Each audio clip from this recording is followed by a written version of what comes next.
Molly, I know you have a soft spot for animated movies. What makes you say that? Well, my first clue is that you're always singing the theme songs from Aladdin and Little Mermaid every time the cameras stop rolling. Okay, you don't have to expose all of my secrets. What, it's nothing to be ashamed of. I love Disney movies too, especially The Lion King, and I'm also a huge fan of all things animated from Family Guy to South Park, and of course, the crown jewel of them all, The Simpsons. I know. I'm the one who always has to put up with you quoting The Simpsons and Family Guy. This is the life we chose. See?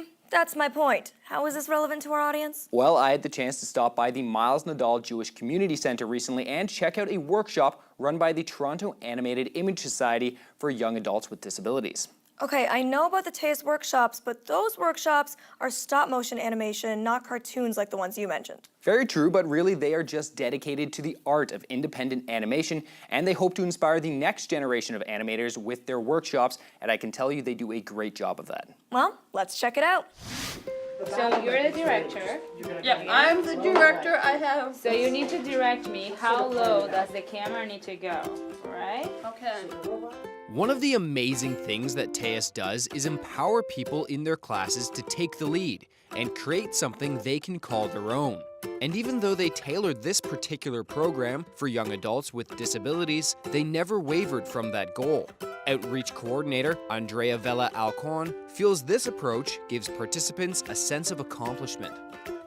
Animation has a certain magic, especially when it's a stop motion. It requires a lot of patience and discipline.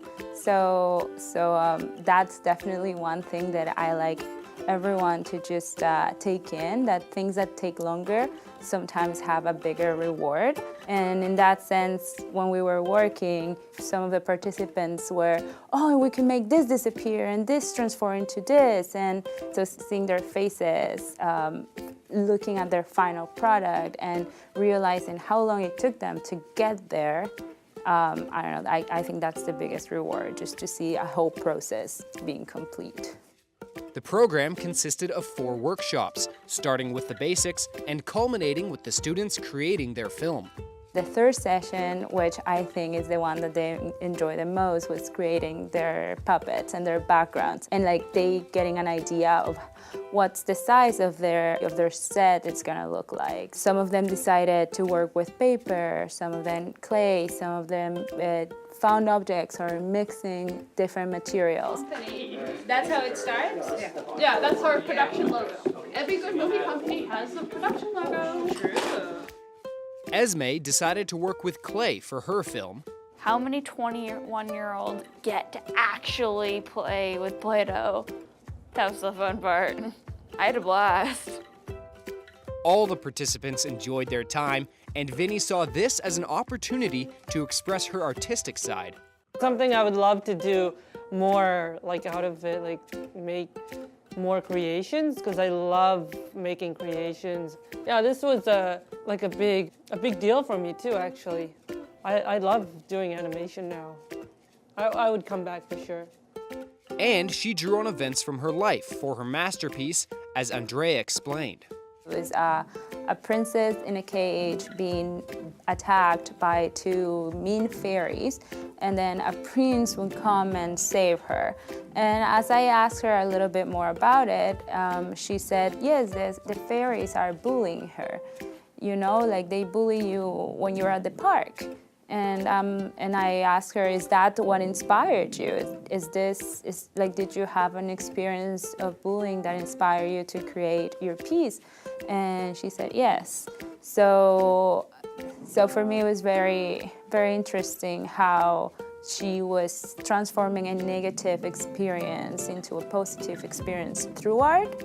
On top of showcasing the artistic side of animation, TAIS also taught the students how to use the software necessary to tell their stories, which Megan appreciated.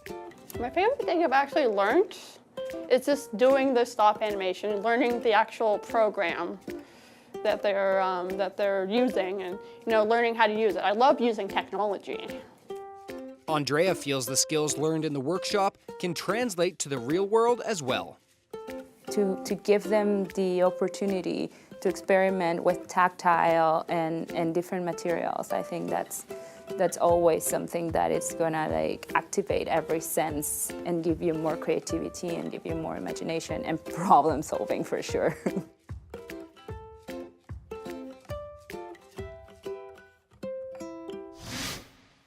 You can really tell how passionate Andrea is about what she does, and it seems like everybody really enjoyed the class. Plus, they created some pretty great short films. I really love that Vinny incorporated her personal experience with bullying into her story. You know, that's a subject that's really near and dear to my heart. I thought you might notice that. The other cool thing about TAIS workshops is that they were also teaching the basics of animation to groups of all ages in collaboration with schools, festivals, and community organizations across Toronto. If you'd like to take a class, you can learn more by visiting their website, TAIS.ca. That's TAIS.ca. What's really nice is they keep the class sizes small so you get more one-on-one attention.